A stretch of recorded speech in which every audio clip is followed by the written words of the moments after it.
Nos acompañan en esta primera mesa inaugural el excelentísimo señor Roberto Eduardo Arango, embajador de España ante el Reino, embajador de Panamá ante el Reino de España, don José Manuel Sevilla López, vicealmirante y comisario de la exposición, que ha hecho un trabajo magnífico de 3 comisarios que han trabajado durante los últimos 10 meses.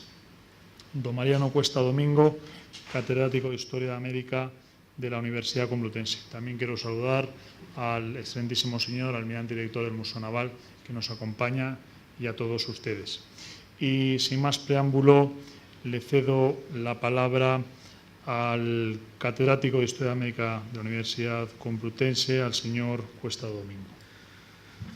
Muchas gracias. Buenas tardes. Me toca abrir esta sesión con mucho gusto para hacer una presentación general de lo que es el descubrimiento del Paso, el contexto en que se va a mover Balboa y Magallanes. Podríamos decir algunas palabras acerca de los centenarios como motivación de una serie de actitudes de profesores, del público en general, de políticos, de economía, de la sociedad económica, etc. Desde el 92 para acá, estas ocasiones se han dado en cascada. Cuando no era Colón, era el descubrimiento. Cuando no era Humboldt, cuando no era Cortés, cuando no Magallanes, cuando no Elcano, cuando no Balboa. Y está bien, es interesante. Y ahora nos toca precisamente Balboa y Magallanes. Dos personajes que se mueven en el contexto de la búsqueda del Paso, cosa que es verdaderamente interesante. La búsqueda del Paso es muy interesante. El hallazgo del Paso es muy importante, pero ambas cosas merece la pena que las atendamos, aunque sea brevemente. El programa podría ser un poco ambicioso y siempre tiene algo de imposible, puesto que me han dado un tiempo breve que no les han anunciado, pero que ya se lo anuncio yo para que no se inquieten. Ven que el programa, como todos los programas en realidad, parece que trata de complicar lo sencillo. Ya hablaban de un viejo profesor que el primer día de clase explicaba el programa de la asignatura y terminaba diciendo con voz cascada: ¿les parece fácil, verdad? Pues esperen a que yo se lo explique. Pues, de alguna manera, los programas son sencillos, pero después pueden llegar a complicarse de tal manera que sería casi inabordable. La primera cuestión que se nos plantea es que si hay una búsqueda del Paso, debe haber algo que pasar, debe haber un obstáculo que dejar atrás. Y siempre tenemos que echar mano a una referencia. Y una referencia inevitable es nuestro amigo Ptolomeo. Ptolomeo, del siglo II, renace en el siglo XV, gracias a la imprenta, y se difunde. La imprenta es un canal de difusión extraordinariamente importante, como todos ustedes saben. Y Ptolomeo, del II al XV, sobrevive de alguna manera en algunos centros de cultura y en otros cambia extraordinariamente la imagen del mundo que él explica y que en el siglo XV se recrea. Pero va a ser la base más importante para lo que supondrá el avance del mundo de los descubrimientos, del mundo experimental. La cartografía avanzará rápidamente porque es algo que refleja lo experimental. Lo que es pensar, lo que es investigar intelectualmente, eso quedará muy anclado y eso será la cosmografía. La cosmografía quedará anclado. La inmovilidad de la Tierra, la pequeñez de la Tierra, todo eso, la Tierra como el geocentrismo, todo eso va a quedar a lo largo del siglo XVI bien anclado. en tanto que la cartografía, lo que ven los ojos de los descubridores lo plasman a los mapas y no hay nadie que pueda demostrarles lo contrario.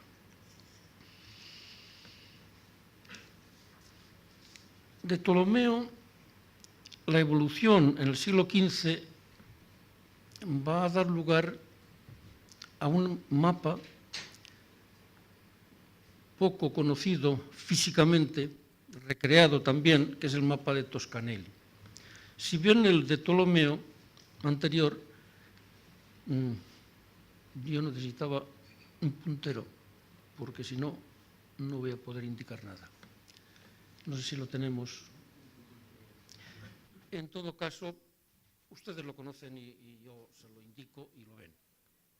El de Ptolomeo, veíamos que desde el sur de África al extremo oriente hay un istmo que deja el Océano Índico, lo que nosotros llamamos Océano Índico o Mar Eritreo en otros, queda convertido en un inmenso lago. Llegar al extremo oriente es posible, solamente hay que bordear toda esa masa de tierra. Y Portugal fue haciéndolo. Sin embargo, poco después va a aparecer fraccionado, roto ese istmo, y el Océano Índico va a quedar incorporado ya al mundo de los océanos, va a ser navegable, va a ser accesible a un paso. El paso sería del sur, del sureste, por el sur de África, hacia el extremo oriente. El extremo oriente son las especias, es la riqueza, es el lujo y otra serie de productos. Este mapa va a llegar noticias de la Colón y va a ser el que va a producir lo que la historiografía conoce como error fecundo.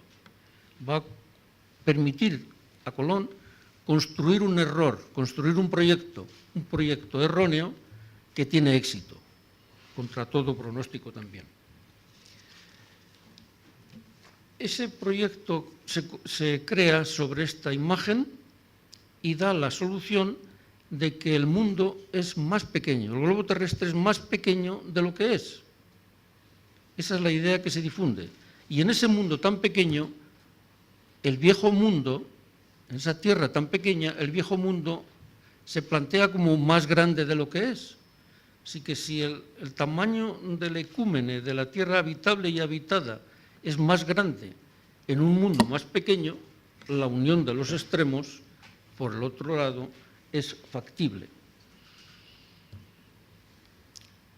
El extremo occidental de esa tierra conocida y habitable era minuciosamente conocido. Todas esas islas del Atlántico próximo eran muy bien conocidas en la cartografía. Pero por el contrario, el extremo oriente era imaginado, se intuía, estaba lleno de leyendas. Cuanto más lejos del centro de saber en que uno se mueve, las leyendas eran mayores.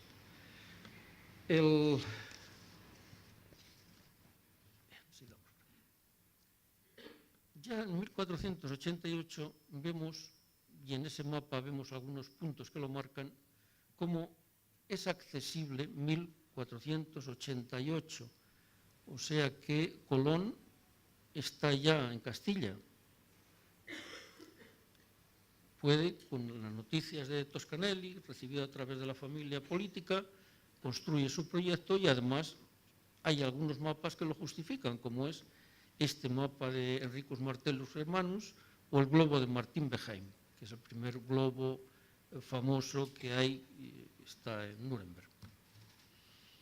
Y el paso del sureste, que ven ahí al sur de África, permite acceder a Portugal a todo lo que es el sur de Asia, el extremo oriente, la especiería.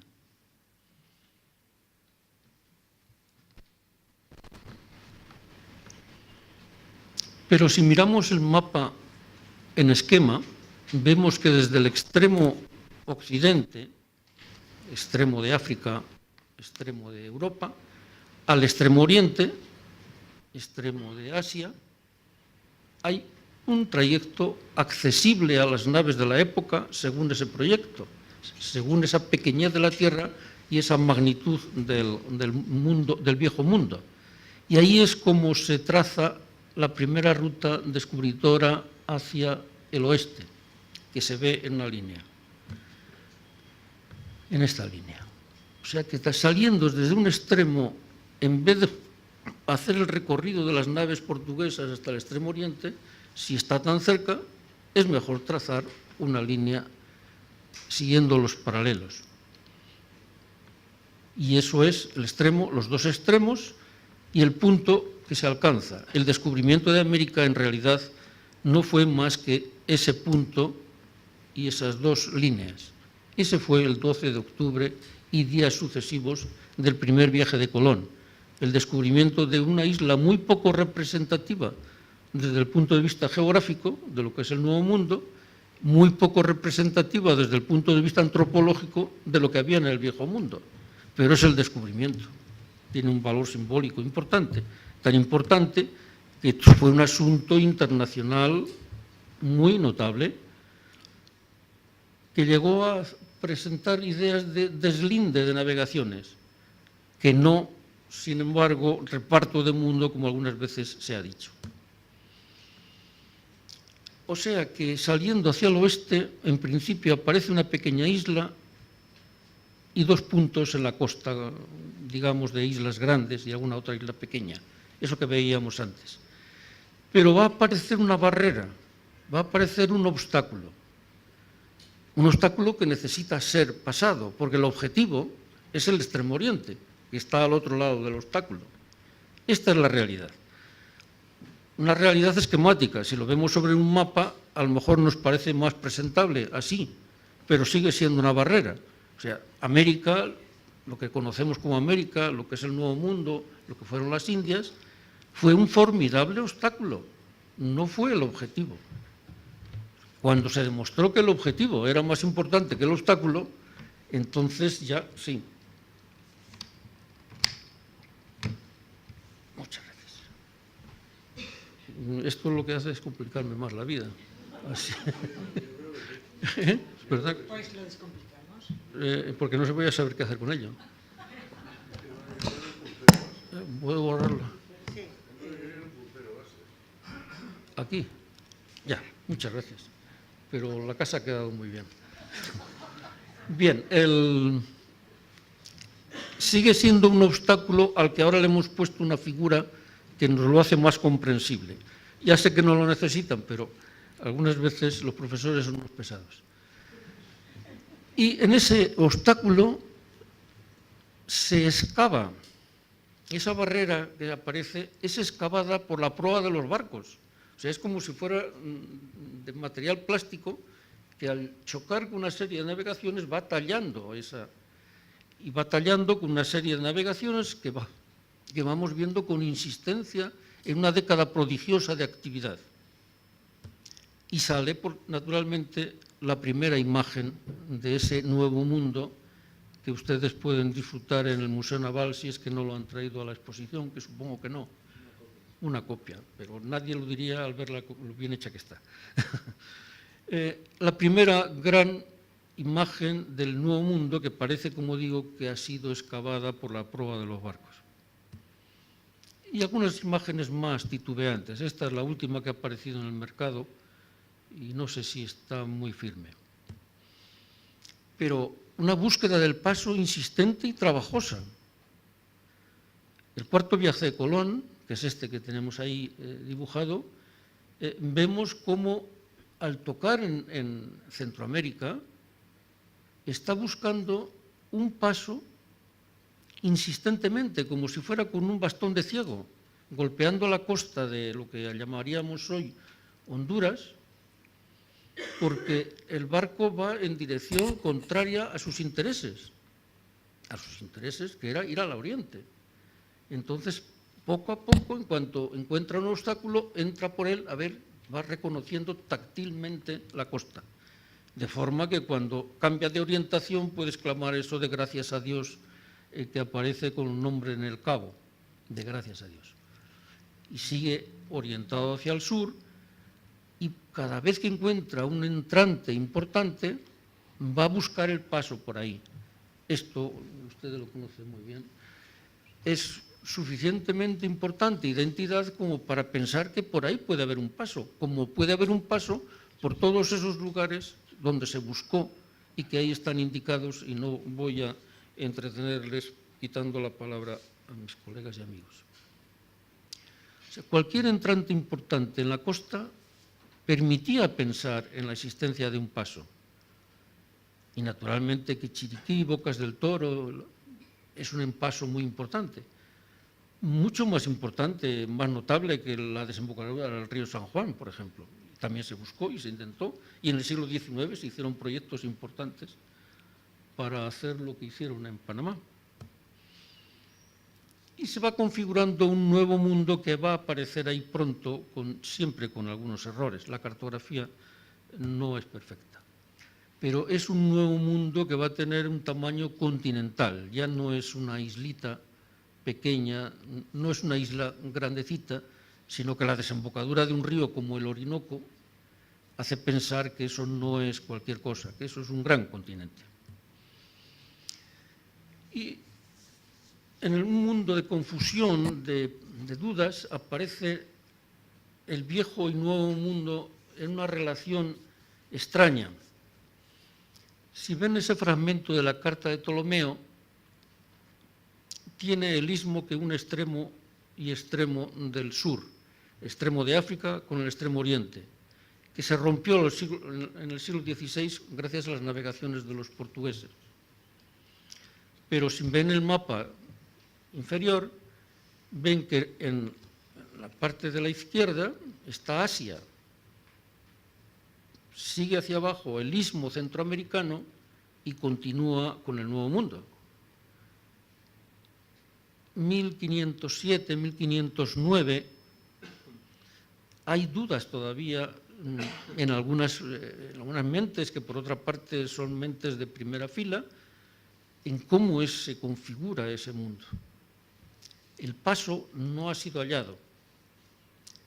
Cuando hay un obstáculo, siempre hay un paso, siempre. Alguien lo hará, tarde o temprano alguien encontrará el paso.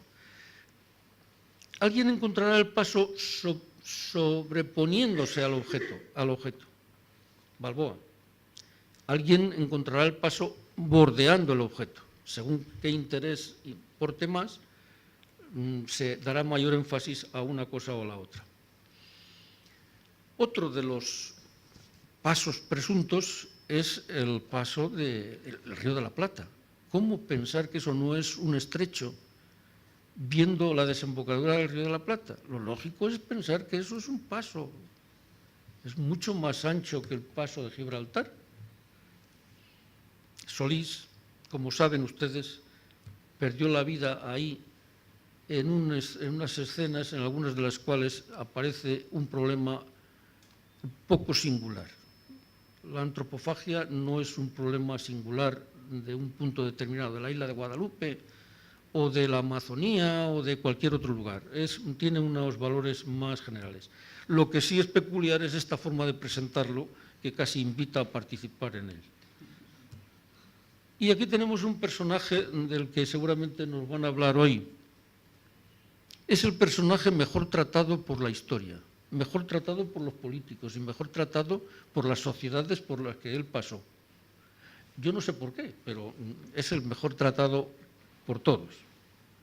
1513. Estamos en 2013. Eso no justifica que nos encontremos aquí conversando. Pero el paso se busca a todas las latitudes. Claro, visto este diagrama es como para poner un examen a los alumnos, pero a estas horas yo prefiero ponerles este otro, que es ya más claro. O sea, desde un centro, que es Sevilla, aparece otro centro, que es Santo Domingo. Y de forma explosiva van sucediéndose los centros y la irradiación en todo el continente, en todo el Nuevo Mundo y en todos los mares. Esa fue la gran aventura de la expansión europea, también de la expansión de otros países, además de España y de Portugal. Y vean cuál fue el efecto luminoso que demuestra que el obstáculo es más importante que el objetivo. El objetivo eran media docena de islas que se llaman Molucas, que son pequeñitas, que son muy interesantes, que eran muy apetecibles por la producción de especias y por el valor que esas especias tenían en Amberes. Y en 1519 vemos un mapa también muy interesante. Ya en 1519 ha pasado una generación desde Colón. Fíjense qué curioso que el extremo de América, del Nuevo Mundo, de las Indias, se une al extremo oriente, parecido al sistema que utilizaba Ptolomeo. Y es que la cartografía tiene errores, deformaciones y manipulaciones. Es un arma, tiene arte, es una herramienta, pero también es un arma política. Los diplomáticos y los políticos lo utilizan como tal.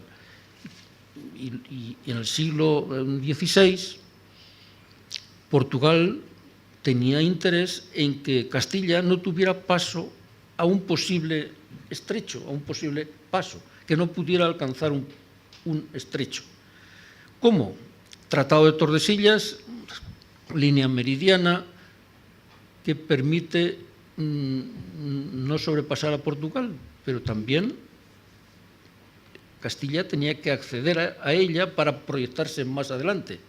Pero si la línea de Tordesillas corta por ahí y aparece la tierra austral que une con el extremo oriente, ¿por dónde navegan los barcos españoles para alcanzar el extremo oriente? Y este mapa de Portugal demuestra que no es accesible. Naturalmente que sí que lo era. Y por fin aparecerá un estrecho, el de Magallanes. Este mapa a mí me gusta mucho porque aunque el Museo Naval tiene muchísimos mapas del estrecho, todos parecen más sencillos de cruzar navegando. Y aquí hay unos cuantos expertos en navegación. Y entre los que no son expertos estoy yo. Pero cuando se habla de estrecho da la sensación de algo complicado. Parece que la palabra estrecho indica algo complicado, en tanto que paso da la sensación de algo sencillo. Paso de Calais, el paso de Hornos, parece sencillo. El paso de Hornos tiene sus dificultades y todos los pasos los tienen. Y estrecho tiene sus dificultades. Y el estrecho de Magallanes tiene muchas dificultades náuticas, creo yo. Incluso en el siglo XXI hay que ser muy experto para navegar con soltura en las naves tan modernas y entrar por una boca y salir por la otra con toda facilidad. Como si fuera un sitio complicado, me parece que existen los prácticos que son necesarios utilizar para cruzarlo, y no navegando por la noche, pero todo esto me lo corregirán ustedes. O sea que fue un paso hallado en 1520 enormemente difícil, tan difícil que en cuanto se pudo, se dejó de usar prácticamente. Y la imagen de lo recorrido en esta época es muy poco. De América se conoce la epidermis. Si hiciéramos un dibujo de lo que se conoce, el dibujo sería este. Contando que en 1519 aparece un poquito de la costa pacífica de Panamá y un poquito de la costa pacífica del estrecho de Magallanes. Lo demás es una línea costera del Atlántico. Claro, puesto sobre el mapa queda más claro también, pero en la cartografía de la época se parece mucho más al dibujo que he hecho yo que a la cartografía actual. Es lineal con una decoración para llenar un poco los huecos. Fechas a recordar. Siempre es bueno. En historia los nombres y las fechas no son importantes. No hay que estudiarlos, basta con saberlos. Entonces, es bueno recordar estos 4 o 5 nombres, que son sencillos.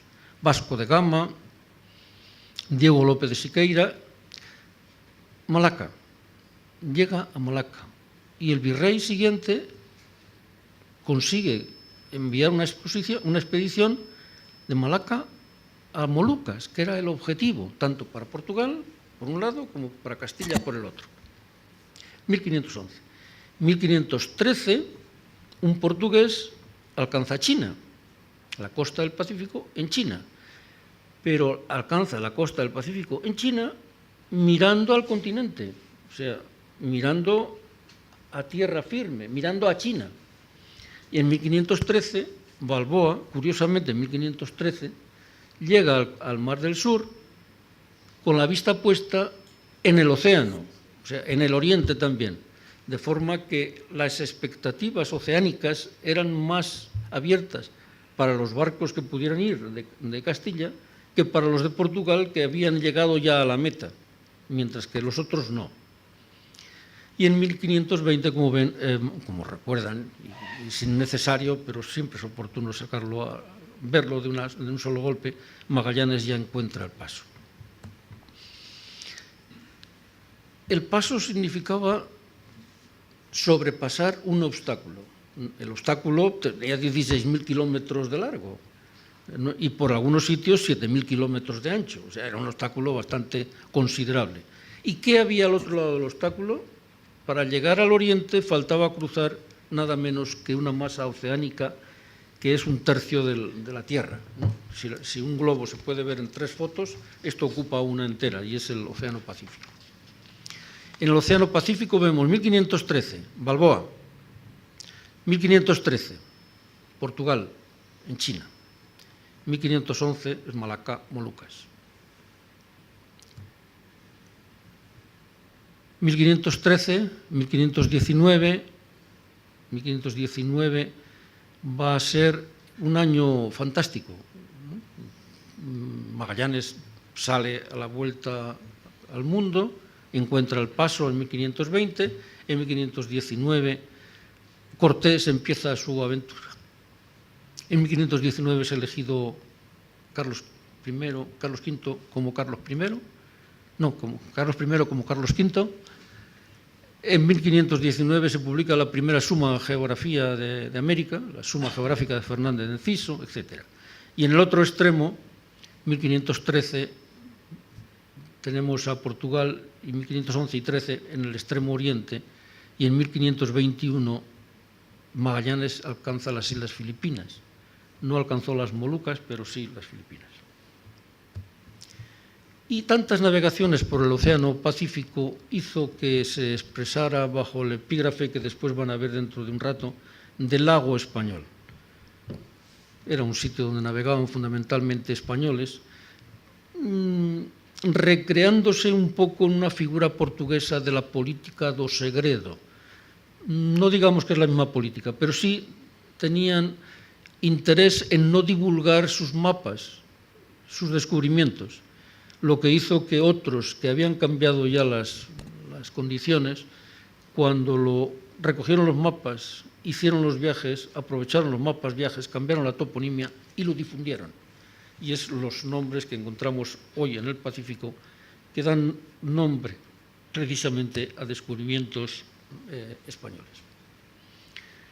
Tan magno océano, como sucedió lo mismo en la conquista del paso del noroeste y del nordeste, dio lugar a enfermedades extraordinarias. Y esa no es un problema nada singular. En la época de Magallanes se dio, como ven ustedes ahí, y como digo, buscando un paso por el norte, se dio también en los navegantes. Porque hubo otras búsquedas del paso y otros protagonistas, de los cuales me parece que no sé si hablan hoy o otro día, pero están en el programa.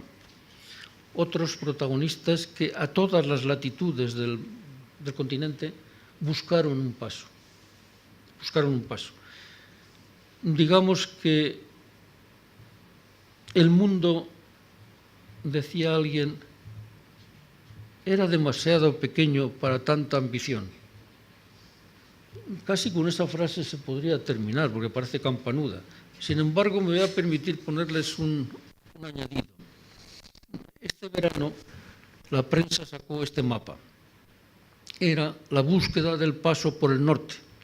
Otra vez la búsqueda del paso, pero con el cambio climático parece que de hallazgo fácil. Y con el cambio climático va a dar lugar a rutas, algunas ya trazadas, a cambios muy importantes, a lo mejor en trayectos, en economía, y nuevamente se plantearán seguramente algunos conflictos. Con Tordesillas alguien preguntó, pasados unos años, ¿y el testamento de Adán? Quizá ahora también los mismos se pregunten por exhiban el testamento de Adán, porque sería la misma razón. En fin, esto es una idea para los próximos que hablen. Muchas gracias.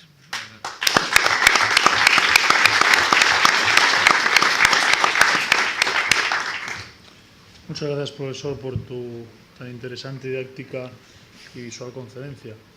Si no estoy equivocado, el Estrecho de Magallanes también se le llama de Todos los Santos.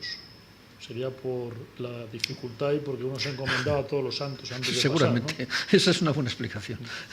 Muchas gracias. Tiene la palabra el excelentísimo señor almirante don José Manuel Sevilla López y comisario de la exposición que se ha inaugurado esta mañana en la Casa de América. Ana, Buenas tardes. ¿cómo pongo esto?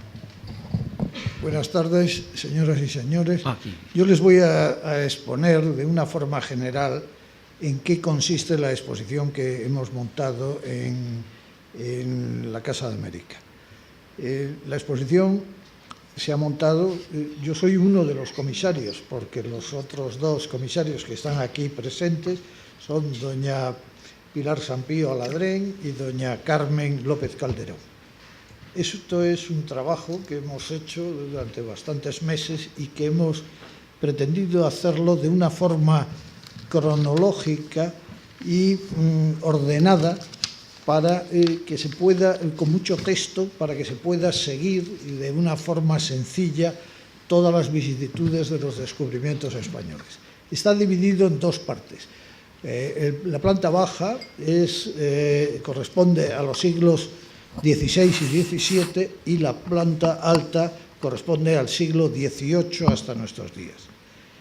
¿Cómo empiezan los descubrimientos? En primer lugar, la primera noticia de los descubrimientos la da Colón, la primera noticia de un mar al otro lado de Panamá la da Colón cuando Colón, en el tercer viaje, llega a Honduras, empieza a bajar en la dirección sur, se mueve por la costa de Panamá y ya recibe noticias de los indios de que detrás de la cordillera que él ve del Istmo de Panamá, allí hay un mar gigantesco que él llama océano transgangénico porque lo asocia al concepto que llevaba Colón de la India, del río Ganges, y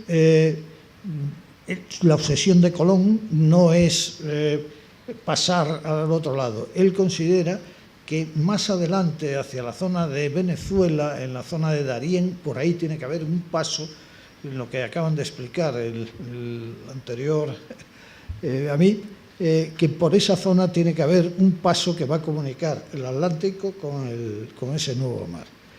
El segundo interviniente en este proceso es Vasco Núñez de Balboa, que me imagino que hablará el embajador de Panamá, y Vasco Núñez de Balboa descubre lo que se llama inicialmente el Mar del Sur.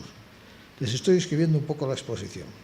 Tenemos los cuadros de los Reyes Católicos, de Vasco Núñez de Balboa, y el primer personaje clave que aparece es Magallanes. Los portugueses ya habían llegado a la zona de las especies, entonces, y ya se había establecido con anterioridad el Tratado de Tordesillas. El Tratado de Tordesillas decía que cualquiera que utilizase la ruta de los portugueses era reo de muerte, igual que cualquier portugués u otro que utilizase la ruta de los españoles también era reo de muerte. Entonces los españoles no podíamos bajar por África. Y entonces empezó la búsqueda, el primer intento de búsqueda es por Diego de Solís y por Américo Vespucci, que bajan por la costa de Brasil, llegan al Río de la Plata y allí Diego de Solís muere y es comido por los caníbales. Aparece Magallanes. ¿Quién era Magallanes? Magallanes era un personaje clave, había participado en la conquista de las Molucas, se enemista con Alburquerque, presenta una queja al rey de Portugal. El rey de Portugal no le toma en consideración de que ha abandonado a Alburquerque, pero lo que hace es que condena a Magallanes al ostracismo y lo mete en Portugal en una posición muy incómoda, con una pensión muy baja. Magallanes, sintiéndose despreciado por el rey portugués, lo que hace es que se viene a España y se presenta a Carlos V y le presenta la siguiente alternativa. Le dice que las Molucas están no en territorio portugués como mantienen los portugueses, o sea, llamando territorio portugués la prolongación del meridiano por el otro lado, sino que las Molucas están en territorio español, o sea, que la zona de las Molucas le corresponde a los españoles y que además es posible encontrar un paso por el sur de América para llegar a las Molucas. Carlos V aprueba la expedición y manda una serie de naves que descubren el estrecho de Magallanes, siguen en dirección. Una de las naves se separa, la Santiago, es una nave pequeña, se separa nada más salir del estrecho, es una nave de 50 toneladas, no lleva provisiones porque las provisiones van en las naves grandes y entonces se encuentra separada por el temporal y no tiene más remedio que dirigirse hacia el norte. Es interesante esto porque esa dirección que toma hacia el norte va a ser la que, pasando por las costas chilenas y peruanas, va a auxiliar después con la información a Pizarro, cuando inicie Pizarro la conquista de Perú.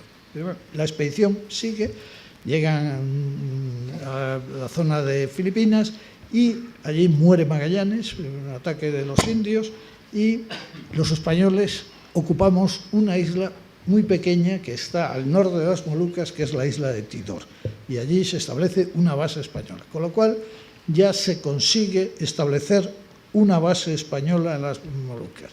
Los portugueses, por supuesto, nos empiezan a crear problemas porque no están interesados en que nosotros estemos allí, y Juan Sebastián Elcano, que toma el mando, vuelve, pero ¿por dónde vuelve? No vuelve en la dirección otra vez hacia América, sino que vuelve por África y llega a Cabo Verde. Y en Cabo Verde, como no podía venir por Cabo Verde porque estaba dentro del Tratado de Tordesillas de la zona de los portugueses, entonces dice que viene de América. Cuando el gobernador portugués empieza a sospechar de que no viene de América, sino que viene de África, sale disparado el Elcano y deja a 14 españoles allí. Llega a San Lucas de Barrameda y llega con 531 quintales de clavo, de la especie de clavo. Eso para la época era un negocio impresionante, con lo cual la expedición, desde el punto de vista de lo que se perseguía, que era descubrir el estrecho, de llegar a las Molucas, establecer que las Molucas estaban en la zona española, que ahora empiezan las discusiones, y económicamente es un éxito. La expedición, desde todo punto de vista, es un éxito. Siguiente paso, ya estábamos en las Molucas y ya teníamos ocupada la plaza de Tidor. Lo primero que hay que hacer es, España se empieza a decide meterse en el negocio de las especies. Entonces, como de Sevilla los barcos que podían salir eran barcos de poco calado y poca capacidad, se decide trasladar la parte de las especies de la Casa de Contratación de Sevilla, se decide trasladarla a La Coruña, que era un puerto de mucha más profundidad, con lo cual se podían meter naves más grandes, naves de carga con más calado. Y además estaba próximo a la zona de consumo de las especies, que era el norte de Europa. Sale la expedición de Loaisa. Esta expedición de Loaisa es bastante perseguida por la desgracia, porque sale de La Coruña, el estrecho de Magallanes, y llegan a auxiliar a los que estaban en Tidor, los que estaban ocupando la base de Tidor. La base muere Loaisa y al final el piloto de esa expedición es Juan Sebastián Elcano, muere Juan Sebastián Elcano, y al final llegan muy pocos a la zona de Tidor y se quedan ahí en Tidor. El siguiente paso es que no se reciben noticias de los de Tidor. Los portugueses están atacando a los de Tidor y ocasionándoles muchas molestias, y empiezan unas conversaciones los portugueses con los españoles que se desarrollan en Elvas, y estas conversaciones pretenden aclarar desde un punto de vista científico dónde estaba el meridiano que pasaba por el otro lado, si estaba hacia el este o hacia el oeste, o sea, a quién le correspondían las Molucas. De acuerdo con los conocimientos de la época, era imposible dictaminar cuál era la posición, y esto que dura varios años, se llega a un acuerdo, Carlos V llega a un acuerdo con los portugueses, porque ya habíamos visto las Filipinas, que era lo que nos interesaba, y entonces llega con un acuerdo con los portugueses de tal manera que Portugal paga 350.000 ducados, sí, me parece que eran ducados, y nosotros le dejamos total las Molucas para ellos. Todo este proceso de los auxilios a los que estaban en Tidor, hay una expedición, Carlos V le dice a Cortés, que ya había ocupado México, que auxilie a los de las Molucas, a los de Tidor. Sale una expedición hacia Tidor, donde solo llegan 30 personas. Estoy hablando simultáneamente a las conversaciones estas de los portugueses y España, ¿no? Y donde hay solo 30 personas, intentan llegar, los españoles intentamos llegar desde las Molucas a México para decir que hay muy poca gente allí, pero es imposible porque los vientos, siempre los barcos se encuentran con vientos por la proa, con lo cual es imposible volver hacia México. Este proceso, allí quedan en las Molucas, queda gente, entre ellos queda Ruiz de Villalobo y Urdaneta, que son dos personas claves después, posteriormente, y Urdaneta y Ruiz de Villalobos vuelven, cuando ya se aclara, se firma el tratado con Portugal, vuelven hacia España. Claro, los portugueses no estaban interesados en dejar que salieran perfectamente los que se habían pasado 10 o 12 años en las Molucas y conocían todo aquello. Entonces, el paso de los españoles hacia España, los portugueses los van llevando por las zonas más insanas para que desaparezcan, y al final llegan a España pues pocos de los españoles, y entre ellos Urdaneta y Torres. Urdaneta es una persona clave por el paso siguiente. El paso siguiente es Urdaneta, que ha llegado a España, hace una declaración al rey, firma toda una crónica del viaje, se vuelve a México, en México desempeña funciones de la administración y se hace agustino y se mete en un convento en Agustino. Legazpi, la siguiente expedición es la de Legazpi. Ya habíamos, con la expedición de Loaísa, que les acabo de contar, esa expedición de Loaísa ya había fundado una capital, había elegido en la isla de Mindanao una capital para las Filipinas. Pero esa situación de Mindanao estaba muy próxima a la zona portuguesa de las Molucas, con lo cual presentaba bastantes inconvenientes. Entonces, el siguiente viaje, que es el de Legazpi sale, llega a las Filipinas y cambia la capital, y la cambia de la isla de Mindanao a la isla de Luzón, y la elige en el sitio donde actualmente está Manila, que está mucho más alejada de los portugueses. Y ahí la colonización de las Islas Filipinas dura desde entonces hasta el final de la Guerra Americana, 1898. Esa es la primera, vamos a decir, la exposición, la primera parte, la continuada, ¿no? En el primer piso se sigue todo esto que acabo de describirle, se describe perfectamente. En segundo lugar, aparecen dos mitos muy claros.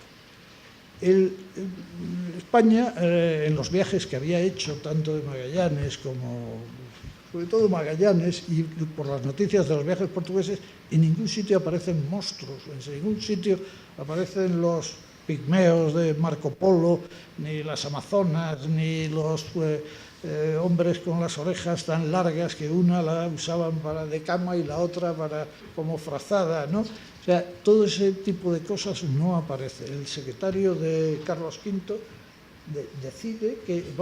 escribe que para los españoles se ha acabado la época de los monstruos y no se vuelve a repetir. Es decir, nosotros no vuelve a aparecer en ninguno de los viajes desde esa época hasta el siglo XX no vuelven a aparecer ninguna referencia a monstruos, cosa que, por ejemplo, en el mundo anglosajón sí aparece en el 17, en el 18, y ya Moby Dick aparece, es un monstruo, una ballena con memoria, el capitán Ahab, o sea, todas esas historias desaparecen de las historias españolas. Aparecen en aquellos momentos hay dos grandes mitos en el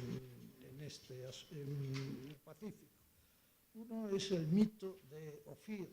El mito de Ofir es una leyenda judía en la cual pues, achacan que Salomón reconstruye el templo de Jerusalén con oro, plata, maderas preciosas que vienen después de haber mandado unos barcos que se pasan 3 años por ahí, vienen esos barcos, regresan del país de Ofir cargados con todas estas materias. La leyenda del país de Ofir es una leyenda judía, se cita en la Biblia. En el siglo VI, Isidoro de Sevilla también la cita, en el siglo X, y es una leyenda que, como todas las cosas, hasta las exploraciones portuguesas, se van poniendo en la India. La India era el extremo, era donde los hombres estaban al revés, porque estaban en las antípodas. La India era donde había cantidad de playas de oro, playas de... O sea, todo lo que sea raro y extraño se ponía en la India. Entonces, se decide que la isla de Sumatra, los portugueses, puede ser el país de Ofir. Llegan los portugueses allí, no descubren yacimientos auríferos adecuados y se descarta. Entonces se supone que el país de Ofir va a ser una de las islas del Pacífico. Entonces, ya en la salida de la colonización de Perú, sale de Sarmiento de Gamboa, organiza una expedición. Esta expedición, 3 días antes de que salga de Lima, el virrey de Perú cambia el mando y se lo da a Mendaña, y sale Mendaña y van navegando. Hay muchas historias casuales, o sea, Lima es la ciudad de los reyes, uno de los barcos se llama Los 3 Reyes, hay 2 nubes blancas y una nube negra, en fin, toda una serie de augurios, y llegan y descubren las islas los yacimientos que ven allí, que tienen posibilidades auríferas, dicen que las definen como el archipiélago Salomón. O sea, Salomón viene de la historia. Como después, posteriormente, se demuestra que no es una zona aurífera, pues ya desaparece, se queda el archipiélago con el nombre de Salomón, y ya se lo pasamos a los ingleses, que hacen muchas películas buscando las minas del rey Salomón en África en el siglo XX. Otro de los mitos clásicos es la figura y la posición del territorio austral, es decir, del continente, de las tierras australes.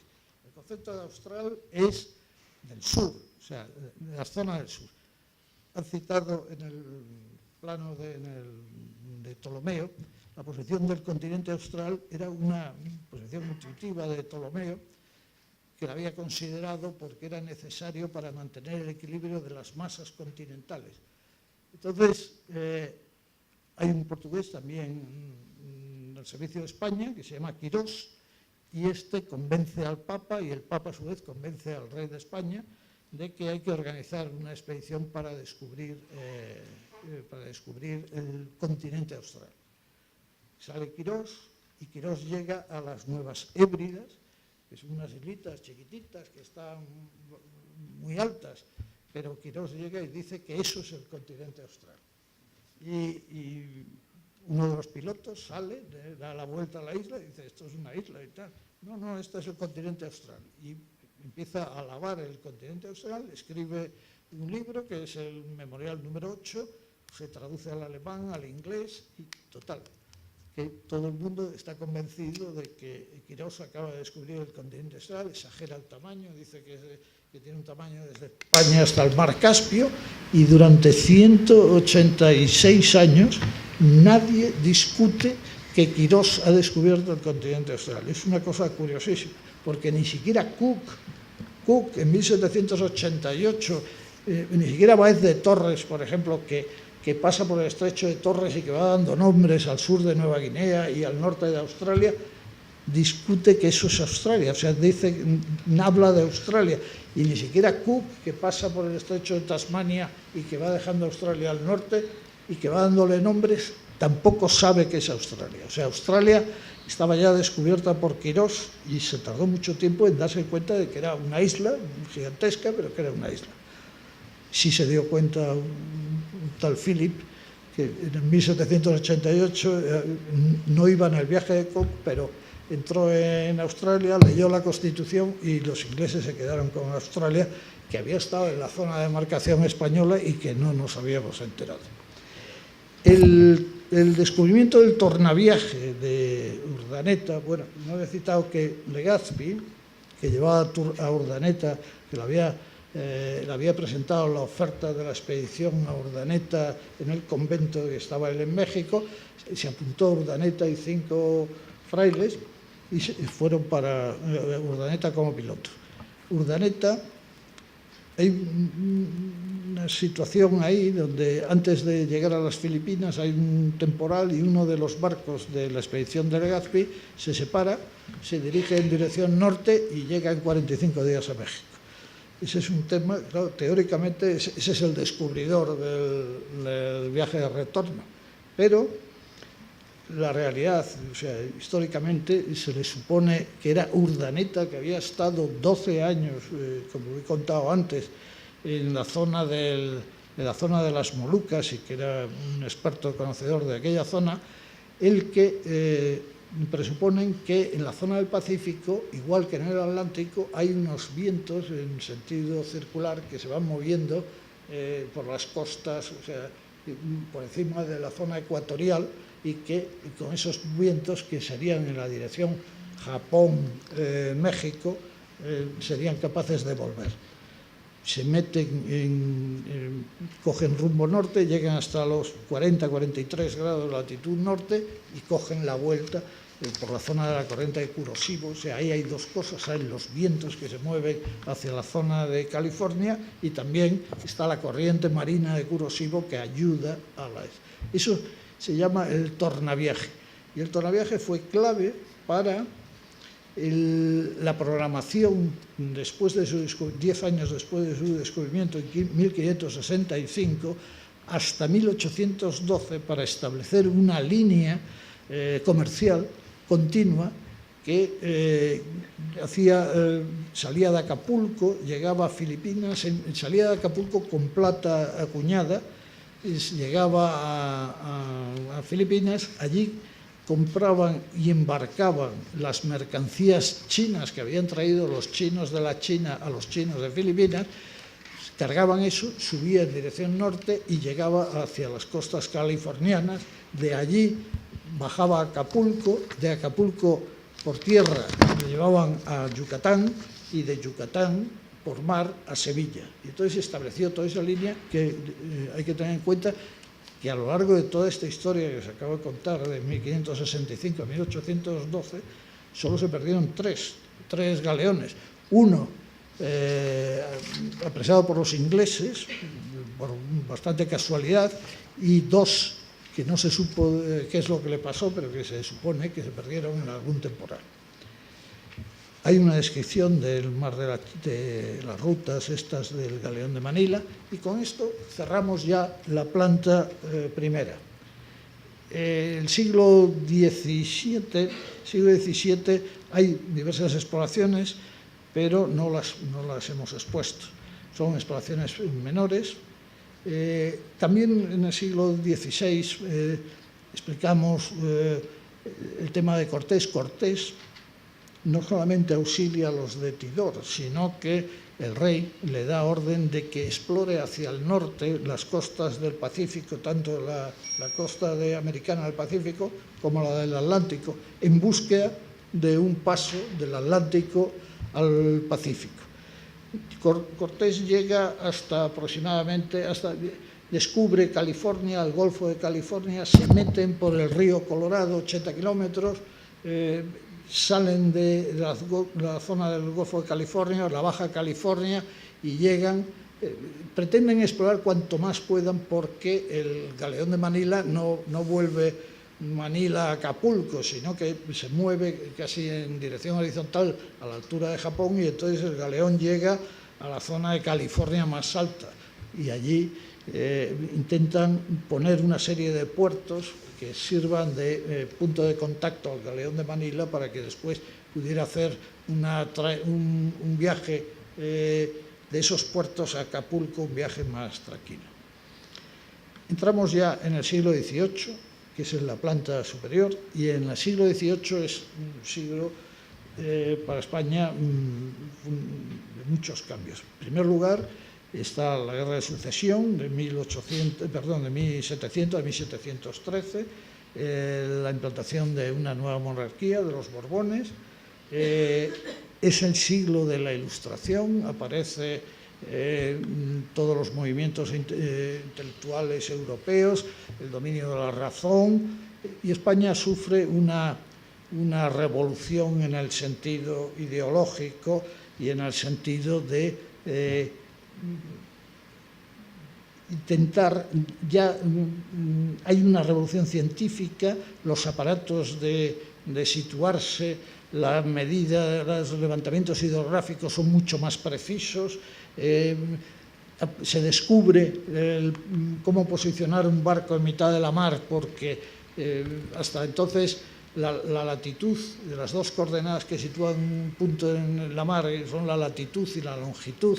La latitud se conocía ya perfectamente, pero la longitud había muchos problemas. Había un método de las ocultaciones lunares, ese era un método muy complicado, porque tardaba casi un día en resolverlo matemáticamente, y todo eso se descubre el reloj marino, los primeros que ofrecen un premio para el que descubra el reloj marino somos los españoles, después lo descubren los ingleses, los relojeros ingleses, construyen el cronómetro marino, entonces ya la longitud deja de ser un problema, se hace muy rápido, y entonces ya la situación de los barcos en mitad de la mar es perfecta, la identificación de todas las cartografías es de una perfección impresionante, y empieza el siglo, la construcción naval progresa muchísimo, las naos, las carabelas, los galeones ya se quedan totalmente obsoletos, ya los aparejos de los barcos son unos aparejos que permiten ceñir, o sea, moverse en dirección contraria al viento, o sea, apretando, ya se pueden llegar a sitios más inaccesibles, los viajes son más cómodos porque se pueden llevar más provisiones. O sea, el siglo XVIII es un siglo del desarrollo de la construcción naval y de los aparatos científicos muy acusados. El siglo XVIII empieza, los españoles, todo esto se escribe en la exposición y se presenta en la exposición. Aparece un personaje clave, que es Gálvez. Gálvez es un visitador general que nombra el rey para que empiece a administrar, que vigile el tema de la administración de los bienes de México, porque no están recibiéndose los dineros adecuados. Llega Gálvez allí, coincide con varias cosas, la expulsión de los jesuitas, con lo cual todas las misiones del Golfo de California se quedan vacías. Los rusos están avanzando, han atravesado el estrecho de Bering, se están moviendo hacia el sur, hacia la zona atraviesan Alaska, se están ya moviendo Canadá, hacia la parte de Nootka, y lo que hace Gálvez hace dos cosas fundamentales, tres cosas, que es, en primer lugar, hace una separación administrativa de todas las provincias desde California hasta Texas, o sea, toda esa franja de provincias del norte de México las separa del Virreinato de México, la separa administrativamente, independientemente, sustituye las misiones de los jesuitas por las misiones de los franciscanos, establece una cosa que se llama el Camino Real, o sea, toda una serie de misiones por la costa de California de los franciscanos que, desde su punto de vista, podían frenar ideológicamente los avances de los rusos, traslada el punto de origen de las expediciones de Acapulco, lo traslada a San Blas. Acapulco está abajo y San Blas está justo a la entrada del Golfo de California, y desde allí empezamos los españoles a hacer todo un montón de expediciones hacia las costas californianas, hacia Canadá, llegamos a Alaska e incluso llegamos a las Aleutianas. Incluso hay alguna noticia de que llegamos hasta 73 grados de latitud, que 73 grados ya es el círculo polar ártico, o sea, es atravesar el estrecho de Bering, ¿no? Esa zona de ahí, todos los nombres que se le dan son españoles.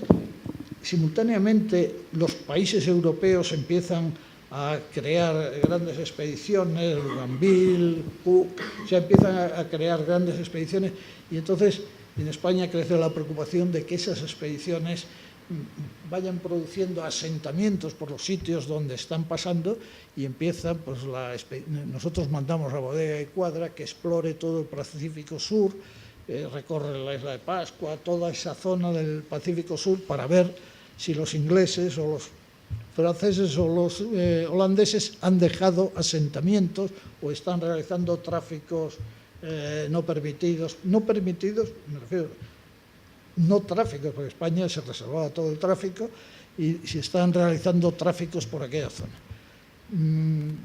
Aparecen dos grandes expediciones, que son una, la de Malaspina, que es una expedición clave, es una expedición no solamente científica al estilo de las grandes expediciones europeas, sino que se pretende también vigilar las posesiones inglesas en el Pacífico, Nueva Zelanda y Australia, y simultáneamente también que hiciera un informe de cómo era la situación política y las condiciones administrativas de todas las colonias españolas. Citamos también e incluimos en la exposición a Mourelle de Arrua como ejemplo de una persona que parte desde una posición muy baja en la Armada, de pilotín, y llega a la máxima graduación de jefe de escuadra, que además realiza expediciones. Mourelle de Arrua pasa por San Blas, pasa por Nootka, contamos toda la historia de Nootka, y ahí acaba la parte del siglo XVIII. En el siglo XIX hay varias exploraciones, pero básicamente contamos dos, que es la famosa de la vacuna. La vacuna, Jenner había descubierto que las mujeres que ordeñaban las vacas les salían unas llagas en las manos, que se llamaban Aerolic Cow, que era una viruela muy tenue, y que esta viruela muy tenue se les curaba por sí sola, rápidamente, y que las inmunizaba para la viruela, la plaga de la viruela en aquella época. Hay que tener en cuenta de que una mujer bella era simplemente cualquier mujer que no tuviera las marcas de viruela, y con lo cual la viruela era una cosa extendidísima. Entonces, citamos la historia de Balmis, que era un médico de Carlos IV, que se encarga de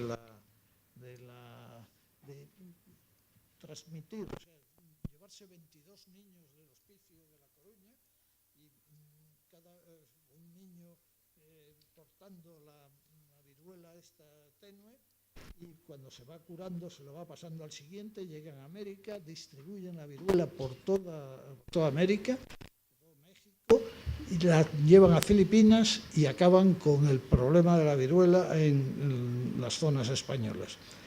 Citamos también la de Jiménez de la Espada, y entramos ya en la actual, que es el tema del Canal de Panamá, de las modificaciones que se están haciendo las esclusas, de la expedición de las Hespérides y de la venta de los barcos a Australia. Y ahí acaba la exposición. Yo creo que es una exposición muy didáctica, muy ordenada, y que servirá pues para que la gente en general, el que no conozca la historia de España, se pueda dar una idea general de cuál es la historia de España. Y nada más, muchas gracias.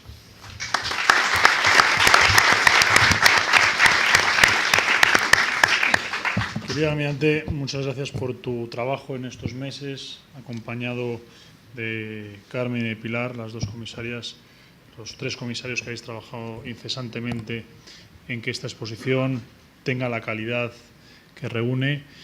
Y te agradezco tu extensa explicación, que ha sido tremendamente interesante. No ha sido visual como la del profesor Cuesta Domingo, porque para que entiendan, lo que mejor les proponemos es que visiten nuestra exposición, que se albergará hasta el mes de febrero. Decía el profesor Cuesta Domingo y también el almirante que había una obsesión histórica sobre el paso, y parecía que América era una barrera. Hoy podemos convenir que América es una suerte de intersección entre la cuenca Asia-Pacífico y Europa. Ya los españoles hicieron aquello posible con el descubrimiento del Pacífico y, por ejemplo, con el galeón de Manila. Pero si hay un país que es un buen ejemplo de esta intersección, es Panamá. El próximo año se cumple un siglo de la construcción del canal y también se inaugurará la ampliación que está liderando el consorcio que lidera una empresa española, SACIR. Y sin más, le doy la bienvenida una vez más al embajador. Le agradezco que nos acompañe en esta mesa inaugural. Que esté el embajador no es un hecho aislado, sino que es una muestra de la cercanía que tenemos con su persona y con la Embajada de Panamá y con ese magnífico país. Y hemos querido que inaugure estas mesas redondas porque también se celebra la cumbre de jefes de Estado y de Gobierno en Panamá de la Comunidad Iberoamericana de Naciones en este mes de octubre. Muchas gracias, embajador. Muchas gracias, Tomás. Muchas gracias. Felicito al Museo Naval, almirantes, profesores, todos aquí presentes por esta oportunidad. Nosotros como diplomáticos, como representantes del Gobierno de Panamá, obviamente no entraremos en el tema histórico con la precisión de los profesores académicos, cronistas e investigadores que hacen su trabajo mucho mejor y lo pueden expresar con mayor certeza de lo que nosotros podemos hacer. Pero vamos a hacer un proceso quizás de reflexión de cómo lo vemos nosotros del lado de América o del lado de Panamá, parte del continente iberoamericano, y Panamá, cómo en ese momento España proyecta en la búsqueda del paso, como decía el profesor, que hay algo más allá. En el concepto histórico, obviamente, Víctor, tenemos que reconocer que la figura de Vasco Núñez Balboa, este extremeño, que ha tenido unas facetas múltiples, múltiples interpretaciones, fue realmente un español de frontera. Era un español que, actualizando los temas al día de hoy, era un emprendedor. La manera que él llegó al Istmo de Panamá en un barco sin permiso, llegó porque tenía que llegar, es aquel que emprende una aventura personal, sea una aventura de negocio. Yo quiero llegar allá, y no era el primero que tenía la idea que había un océano o había un mar o una masa acuática que cruzaba esa cordillera o esa masa terrestre. Ya lo tenía descubierto, lo había pensado, como lo había dicho anteriormente, Cristóbal Balboa en su cuarto viaje. Y a ese viaje de Cristóbal Balboa, 21 años anteriormente al descubrimiento del Mar del Sur, habían apostado los reyes de España, porque era una aventura. Ya los portugueses se habían adelantado, España tenía que buscar una nueva ruta y era una apuesta a algo que era un desconocido. Esa apuesta a lo desconocido fue coronada con el descubrimiento de el primer viaje de Cristóbal Colón. Y Vasco Núñez Balboa llega a Darién, a las costas occidentales de América, lo que se llama la área intermedia del continente americano, que agarra toda la parte norte de Colombia, Panamá, hacia la parte donde estaba el cuarto viaje de Cristóbal Colón en la área de Honduras, y la parte de Mesoamérica hacia arriba y la parte andina, la parte de lo que es la parte del Perú hacia el sur. Nosotros, sin entrar y ser hilar fino como diplomático en este caso, la pregunta sería, ¿descubrimiento o avistamiento? Entonces, aquí hay una cosa que es muy interesante verlo, porque realmente desde el punto de la óptica europea del mundo occidental, el conocimiento fue un descubrimiento, fue el primer ciudadano europeo, el primer español que realmente descubrió el Mar del Sur en función de su misión como militar y como representante de la corona española en ese momento. Desde el punto de vista de la óptica de los indígenas que había una actividad comercial en la zona, había movimiento, había comercio fluvial, había comercio marítimo, había movimiento entre las culturas, había todo un acontecer, habían guerras entre los diferentes caciques. Vasco Núñez de Balboa fue, además de un militar, creo que fue un sagaz político, a la vez que se vio presionado como funda Santa María la Antigua y se sienta la presión de la corona, diríamos en las fases actuales, manda un emisario para decir que hay una gran cantidad, que el oro se recoge con redes y el abastecimiento de oro y perlas increíble, y se comienza a establecer lo que es el concepto de Castilla de oro, y engrandece un poco más que no era solamente la búsqueda del mar, sino la búsqueda de riqueza, lo que había al otro lado de ese mar. Nosotros, como Panamá hoy día, en la formación de lo que es la formación de Panamá como un país de servicio, reconocemos la apuesta no solamente de Vasco Núñez, sino Carlos V en su momento pronunció la idea de que había que crear un paso a través de esa ruta. Y obviamente Vasco Núñez de Balboa nace en Jerez, fallece en Panamá, y en ese momento de fallecimiento pues no tenemos toda la ciudadanía panameña también en ese momento, hace 500 años, lo que es el Istmo de Panamá. Nosotros, obviamente, los métodos de la conquista eran soldados de frontera, venían de una formación medieval. Se puede debatir sobre los métodos utilizados, pero pienso que en todo había alianzas que se formaron con ciertos líderes indígenas, ciertos caciques, en contra de otros líderes de caciques. Pero lo más interesante de todo esto fue que las condiciones ambientales que vieron hace 500 años y los que hoy ustedes pueden visitar a Panamá son prácticamente las mismas. Es un territorio muy duro, es un bosque tropical, es una selva húmeda tropical de altura, de bajura, de montaña, premontano, lluviosa, y esa condición la hemos mantenido nosotros como un parque nacional y que hoy es reserva de la biosfera. Este año de celebrar los 500 años de descubrimiento del Mar del Sur, hemos celebrado junto con la Ruta Quetzal, la Casa de América, otros eventos y otros emprendedores españoles que han hecho la ruta con temas filmográficos y de reconocer el valor de ese descubrimiento. Nosotros pensamos que ese descubrimiento cambió no solamente la cartografía, como dicen los historiadores correctamente, sino cambió la visión del mundo.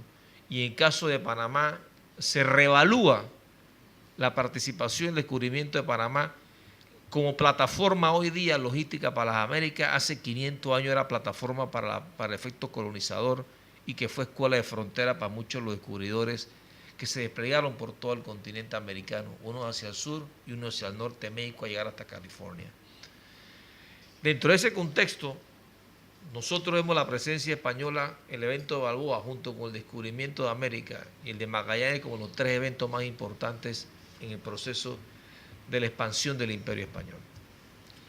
Ese proceso de expansión del imperio que ubicaba la navegación, el desarrollo de los estudios de las cartas náuticas, el análisis de la estructura social, porque descubrir nuevas civilizaciones, descubrir pueblos es identificarte con ellos, entender la disantía, igualmente el acompañamiento de la Iglesia Católica en todos estos procesos, la recopilación de datos, los redactores y el entendimiento de la cultura fue su primer avistamiento. Y la pregunta es, ¿esto fue igualmente la América que descubrió Europa en ese proceso de encuentro?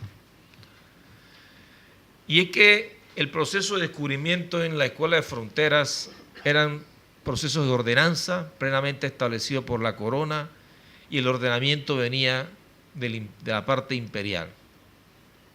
Nosotros hoy día aceptamos eso como parte de la historia y valemos, y es de reconocer el papel de los indígenas en ese momento que salieron y le dieron a conocer a los descubridores como Vasco Núñez de Balboa y a los españoles que lo acompañaron la existencia de ese gran lago, de esa gran masa de agua y de la potencialidad que para ellos podría significar esa masa de agua por la capacidad y la visión que tenían los navegantes españoles en esa época.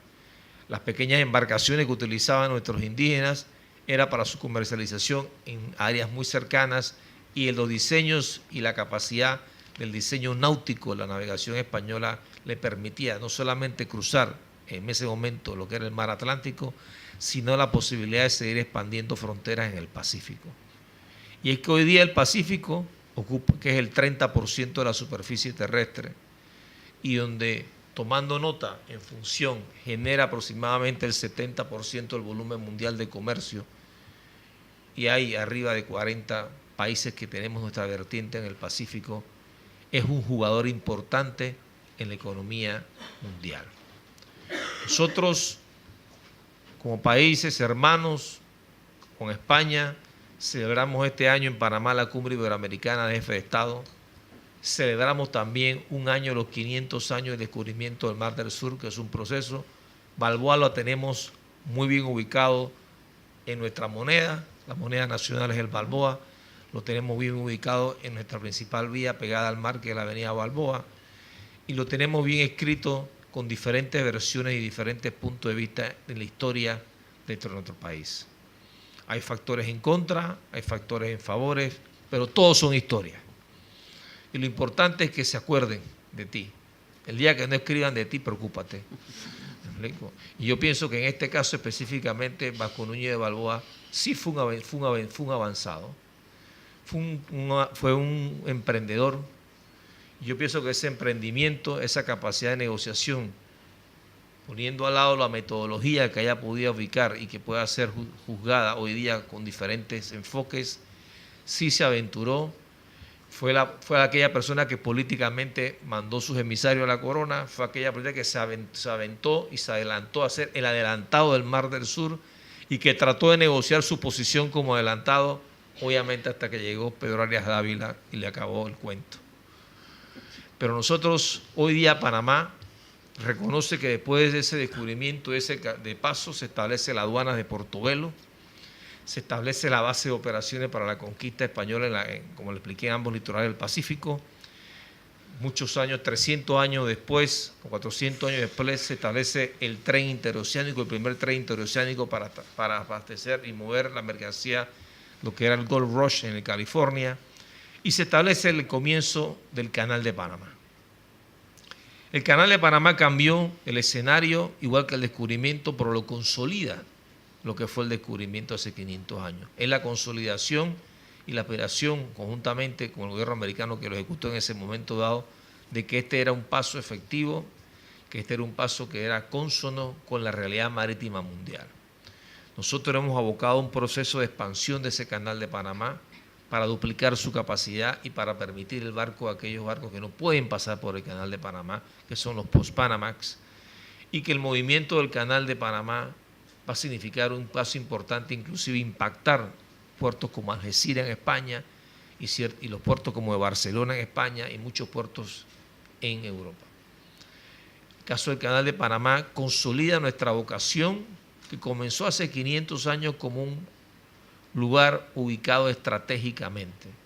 Como decimos nosotros, Panamá tiene la ubicación geográfica que le puede ayudar a fortalecer y a definir su camino a seguir. La plataforma logística de Panamá en todo su contexto, no solamente marítimo, igualmente estamos desarrollando la plataforma aérea y la plataforma de servicios, es 25% de la economía, y en los 4 últimos años, con el apoyo y la participación de la inversión española, en las contrataciones públicas, SACIR, que lidera el grupo por el canal, el tema del metro, de la comunicación, Panamá ha fortalecido y reconoce que la comunicación, la conectividad, que era lo que realmente se buscaba en ese momento, cómo nos conectamos con el área de las especies, cómo nos conectamos con la otra área del Pacífico, es un tema válido hoy como fue hace 500 años. Esa conectividad no solamente es entre países, esa conectividad se hace internamente en las sociedades.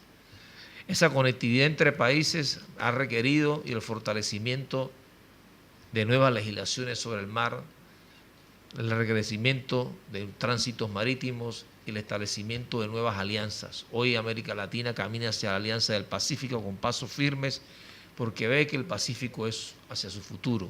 España nos acompaña como observador en la Alianza del Pacífico activo y nosotros pensamos y somos conscientes de que en el Pacífico hay un futuro no solamente para nosotros, sino para todo el mundo, especialmente aquella España que es un aliado estratégico de Iberoamérica y que debe hacer valer esa alianza y aprovecharse de ella.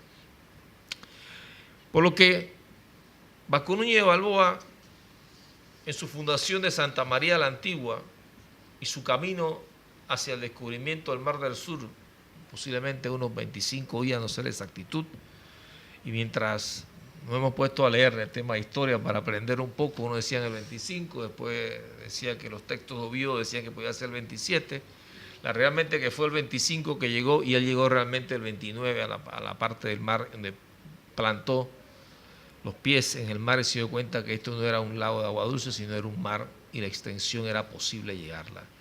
Todos los descubrimientos futuros de la isla y la expansión cartográfica es un reconocimiento al esfuerzo naval español, es un reconocimiento de que la identidad y el valor de los indígenas en su momento también aportaron al avistamiento de ese mar, y que pueden ser prácticamente, y es la realidad, que son parte inclusive de la historia del descubrimiento. Pero lo más importante es que es un año para celebrar. Celebremos conjunto, nosotros como República de Panamá lo estamos celebrando. Durante el evento de la Cumbre Iberoamericana tenemos un día de celebración de celebración para los 500 años de descubrimiento del Mar del Sur, porque es un evento que hoy requiere valoración y que requiere proyección. Y es que la conectividad entre los pueblos es una realidad. El emprendimiento es una realidad. La innovación en la tecnología marítima, en las herramientas, en los planes de buscar nuevos recursos, es una realidad tanto hoy como hace 500 años. Y nosotros pensamos que esa es una realidad de nuestro país. Nosotros estamos abocados a creer en el Pacífico, nosotros estamos abocados a apostar por nuevas tecnologías y seguir expandiendo nuestra potencial marítima, nuestra capacidad de potenciar. Somos la primera bandera de navegación del mundo hoy día, Panamá. Tenemos los principales puertos del Pacífico y el Atlántico de América Latina. Hoy día nosotros movemos casi 8 millones de contenedores en nuestros puertos, estamos expandiendo nuestros puertos, estamos expandiendo nuestro canal, así que nosotros somos un país que creemos y apostamos por la conectividad y por ese gran paso que fue la búsqueda que comenzó hace 500 años y que hoy día se hace realidad. El canal de Panamá y su ampliación va a impactar las rutas marítimas y está obligando a muchos de los grandes puertos de contenedores y de muchos de los puertos de parte del mundo a hacer sus inversiones en nueva infraestructura. Nosotros la hicimos, tenemos alianza con el puerto de Algeciras aquí en España, y le decimos que lo va a impactar. Un barco que hoy día transita el canal, para que tengan idea, mueve 4.000 contenedores. Los nuevos barcos que van a pasar por el canal en la expansión van a mover 12.000 contenedores. Si pasan 20, 30 barcos al día, pues usted multiplique cuántos contenedores van a pasar al día. Van a ser arriba de 200.000 contenedores. Una llegada de muchos te va a cambiar todo el aficionamiento de los puertos en este caso. Y Panamá, como gran aliado de España, el gran aliado de Panamá como países hermanos, nosotros reconocemos esa virtud. Reconocemos que la historia, obviamente, y los procesos de conquista no son fáciles, tienen su bagaje, pero nosotros consideramos que los hechos también y las metas logradas y alcanzadas son las que también tienen que escribirse con una tinta fina, hilando muy fino y sumando a la historia y la formación de los países que vivimos en este caso. Hoy día la Ruta de Balboa es un parque nacional, son reservas indígenas. Panamá tiene casi 37% de su territorio en áreas protegidas y reservas indígenas, y el 10% de su población es indígena. Nosotros son partícipes de nuestra nacionalidad, y ese descubrimiento y esa historia a través de todos los años de la conquista ha forjado lo que es parte de la nacionalidad panameña. Nos sumamos al proceso independentista, como los procesos constitucionales, como en el caso de la PEPA, que forjó todo el movimiento independentista de América Latina. Nos unimos al sueño de Bolívar, nos separamos de Colombia, somos un pequeño país de apenas 77.000 kilómetros cuadrados, con más de 4.000 kilómetros de costa y muchos miles de islas, pero que a la vez seguimos hoy, como ayer, invitando a aquellos españoles o a aquellos ciudadanos o a aquellas empresas que quieran ver allá, más allá de que Panamá es un país que se puede ser bien recibido y un país de oportunidades, como lo fue ayer, como lo es hoy. Muchas gracias.